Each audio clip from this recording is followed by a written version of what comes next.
we've officially reached the halfway mark of the season. And at the halfway mark, it's been a mixed bag from the Chicago Bulls so far. We're going to talk about where the Bulls currently sit right now, halfway through the season, and are they on the positive trajectory or not? And then we're also going to preview the game tonight against the Washington Wizards. We'll get into all that and more right after this.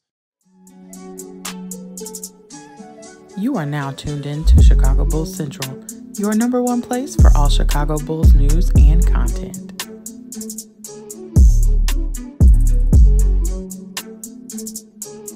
All right, Bulls fans. So as you guys may have known and seen on the emergency episode yesterday, the Bulls will be without Javonte Green for at least a month, if not more. He's going to be reevaluated in 2 weeks after having an arthroscopic knee surgery. And so, with that being said, the Bulls are going to have to look for a different way to bring and get the energy off the bench. But the benefit to that is that we have been doing that here as of lately anyway. But without Javonte Green for a little while, so we've kind of already learned how to do that. We've had a couple of stretches actually without Javonte already this season. So while I know that, I brought up the speculation yesterday, does this, force the Bulls to go ahead and maybe pull the trigger on a move that they were considering earlier? Again, not anything major, still hold on to nothing major is changing with the Chicago Bulls team as far as trades go, but something to look out for to see what they do. But coming into this game against the Washington Wizards, we know Javonte Green's going to be out. Lonzo Ball, of course, as well. DeMar DeRozan's listed as questionable. On the other side of that, we got Bradley Beal, who's going to be out for the Washington Wizards,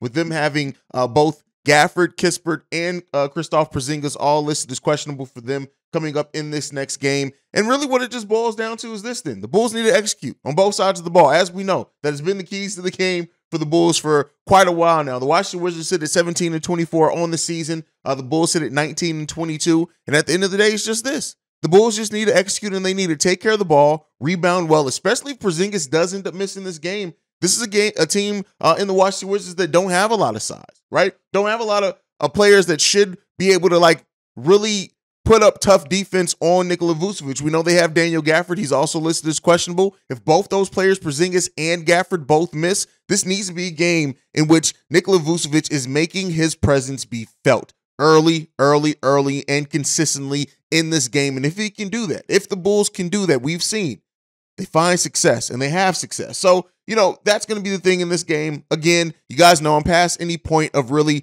predicting wins and losses for this team because this team can be so wildly different game to game. But you look at this, you want to keep Kyle Kuzma from having a huge night against you. Bradley Beal is not going to be there, but DeLon White, Denny, who played well against us, Rui Hachimura, you want to make sure you maintain and play solid defense on these players as well. And if DeMar DeRozan does end up missing a game for the Chicago Bulls in this game, if they decide to sit him for 1 or 2 games, just let that quad injury kind of heal up, we're going to need somebody else to step up. That's one of the things that hurt us in our last game is that we really didn't have anybody to step up and help our big three out. And so I do expect Vooch to have an impact in this game. Definitely expect Zach LaVine to continue his just wild play, amazingly play, I should say that, here lately. But we're going to still need Ayo Dosunmu, Patrick Williams, a Kobe White, a Dragic, a Drummond, somebody else to step up and have another big impact as well for this team, just to kind of balance it out. We're going to be monitoring that to see who does it. Hopefully it's done by committee. Hopefully this team as a whole plays pretty well. And if those things happen, we know that the Bulls can find success against any team. It's just them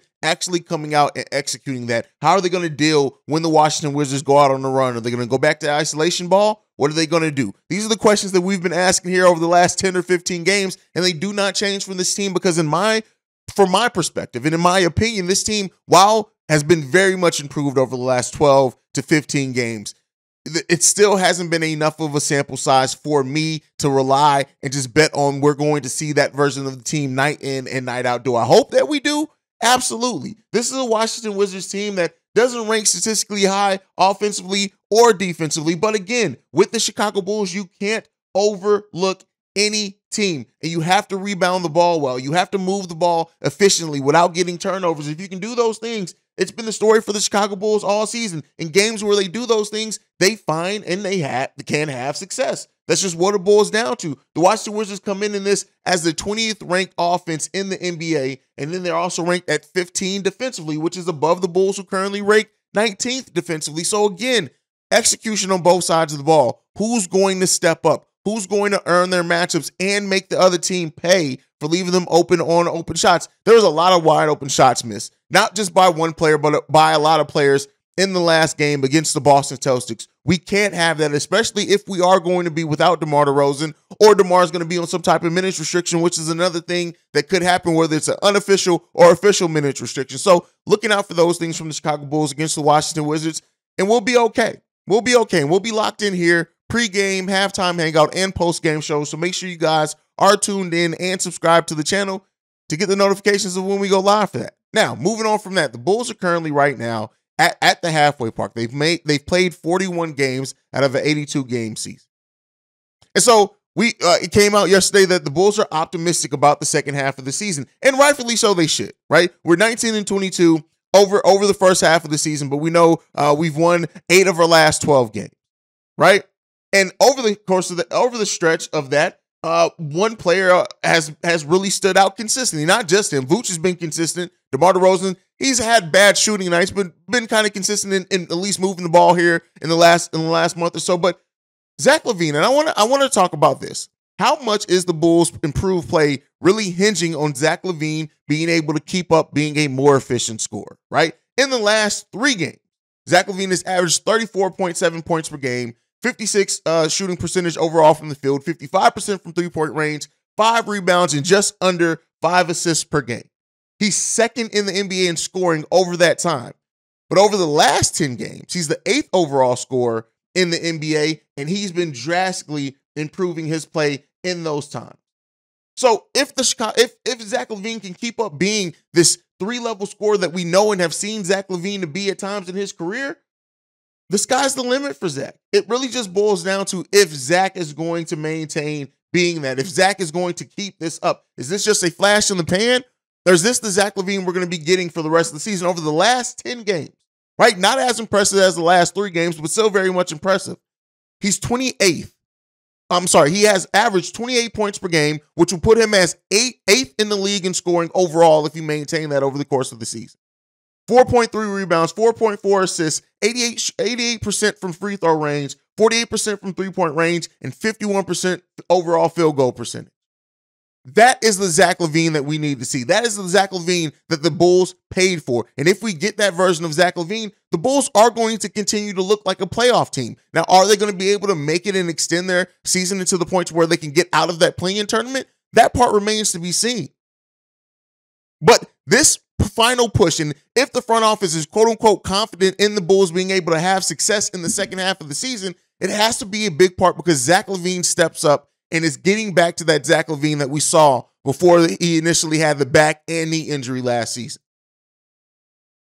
Now, some people question if he can do that. You hear all the time, oh, well, Zach is inconsistent. Zach is that. And I understand where people are coming from with that. Even though Zach is prior to the back injury last season, he improved his efficiency every single season over the last 4 seasons, right? With big performances, he just didn't have the supporting staff.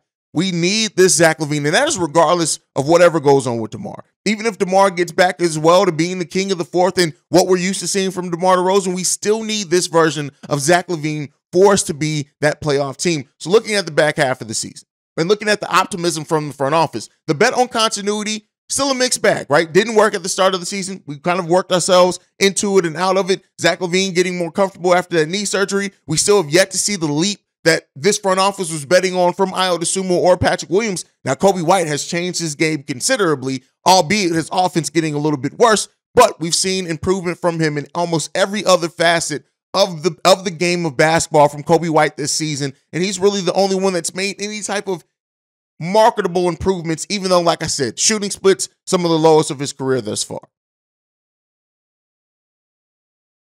What the Bulls do, and yes, we know, and it's been talked about heavily here and other places, the Bulls do have the easiest schedule remaining in the NBA. I think they're tied for first, somewhere in there. Completely flip-flopping and setting the Bulls up to have the opposite of what they had last season. But can they do it? Is that optimism that this front office has, is it valid, or is it something that they're just using again to excuse not doing much? Even with that being optimistic, we know that we came into the season missing some things for our roster. So if you're still optimistic, front office, you still need to go out and if you can, And again, I don't think it's going to come by giving up big pieces of our rotation, but what can you add to this team? What can you add it via the trade deadline or buyout market or whatever you end up doing? Because if you really want to make a significant push, if this team wants to make that push, yes, it's going to take Zach, Vooch, DeMar playing like a big three from here to the rest of the season. And one thing that we haven't had to talk a lot about in depth until this Javonte injury, as well as how healthy can the Bulls stay? The Bulls have been relatively healthy for us when you look at the way that the last few seasons has gone for the Chicago Bulls. Yes, we've had a lot of players miss, a handful of times, but it's not been any type of injuries that you look at being extended. Yeah, Andre Drummond's still dealing with a sore shoulder. Haize Caruso plays 3 games. He's gone for 2 and all that. But again, the Javonte Green injury has been the first major one of this season that is going to keep him out for a considerable amount of time. But I'll tell you what, if the Bulls get 1 more to 2 more major injuries to where a player we got to go back to the 4 and 6 weeks or something like that, it can really disrupt this team that is already, the roster construction already has areas of the roster playing at a deficit or very thin. So, I talked about it yesterday in the emergency episode with Javonte Green is, does this, knowing that now he's not going to be back, what does this do for the minutes rotation? Is you just going to rely more heavily on Derrick Jones Jr. as we have? Does Andre get a couple more minutes? Do you take the rookie and sneak him in there for 8-minute stretches at times or things like that to just see what he can do? But what we came into the season with, one of the first things that we realized about the season is the Chicago Bulls bench is legit or can be legit. And then we started having players come in and out of it. Haize Caruso went into the starting lineup for a little while there. Javonte went into the starting lineup when Pat and Ayo got demoted, things like that. But otherwise, it's been pretty consistent outside of those little ding-ups from time to time on players. But do you trust in the fact that is going to be sustainable in the back half of the season when health, thing that kind of worked against you, has been relatively in your favor over the first half of this season? Do you bet on Billy Donovan and his recent coaching being something that is sustained, right? Do you keep moving the ball around? Does he keep adjusting pretty well? I like most of his Boston rotations were weird, but over the last 10, 12 games, Billy Donovan has coached a pretty good rotation-wise game. So, those are the type of things and questions that we need to ask ourselves. And then also, how are other teams in the Eastern Conference going to improve by the trade deadline? The Bulls may not be considering making major moves at the deadline, but I tell you what, there are some teams that are below and some above the teams that are definitely considering some major moves. And once those shakeups start happening, where do the Bulls then sit? Even with the easiest schedule in the back half of the season, with the NBA, it's an arms race. And we saw that this offseason. The Bulls wanted to bet on continuity in that arms race and an improvement from their younger players, which is fine. It didn't end up coming out the way that start out the way that the front office hoped, but I understand it, right? But you fell behind in that arms race, which saw teams like the Cleveland Cavaliers making an acquisition that just sent their roster so far up. Atlanta Hawks making a deal that hasn't gone the way that they would have hoped that it had gone. They still sit above the Chicago Bulls. The Milwaukee Bucks and the Boston Celtics making minor moves to add things to already championship level rosters.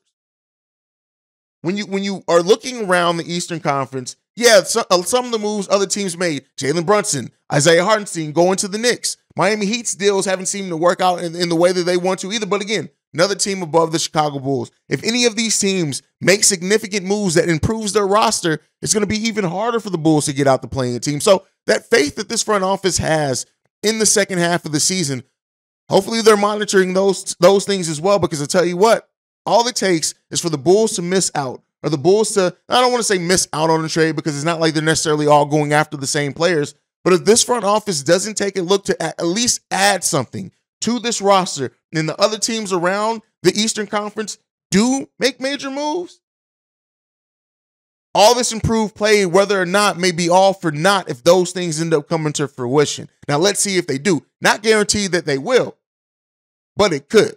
So I want to ask you guys this.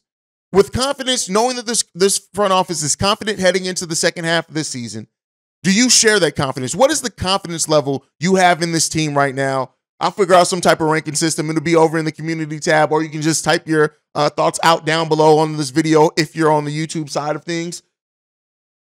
But hey, that's it for today, man. That's it for the Bulls. Well, that's it for this episode. We got 3 more episodes coming today, so make sure you guys are tuned in as well. But that is it for today's episode. Make sure you guys follow the show at Bulls Central Pod. You can send us any feedback, questions, comments, concerns, bullscentralpod@gmail.com. Lastly, if you want to leave a text and our voicemail, the number to do so, 773-270-2799. We are the #1 spot for everything Chicago Bulls related because of you guys. And like I like to end every episode on, go Bulls. Love you guys. See red. It's game day. I'll see you guys tonight.